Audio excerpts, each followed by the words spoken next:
আমি আইসি আজকে জঙ্গলর মাঝে আনো আওরর মাঝে পাড়া একটু 10 টাকার মারলাম সকাল সকাল ওজরাই দোয়া করিও 10 রিয়াল রুজি করলাম সকাল যাত্রা। আর আইসি খানো অনো মিকানি সেগুলো ইয়া বুঝছো নি তো বাঙ্গা টুটা করে তো গাড়ি গুড়ি অনো আইয়া আস্তা জিদ্দা যেটা গাড়ি ফুরান গাড়ি সারা অনো আনি আওরর মাঝে ফালাইন বুঝছেন বললাম ভিডিও করিলাই আপনার তোর দেখাইম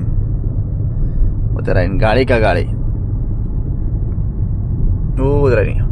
কত গাড়ি গাড়ি দেখাই গাড়ি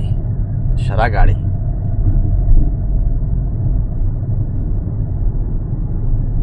ও সব গাড়ি কা গাড়ি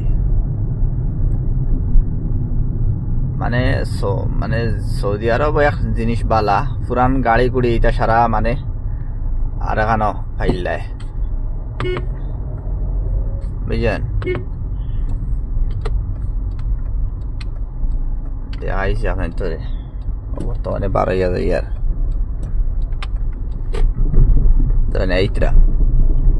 রাস্তা দেখায় একদম ফাড়ার মাঝামাঝিত মানে জায়গা এখানে বানাইয়া থইছে।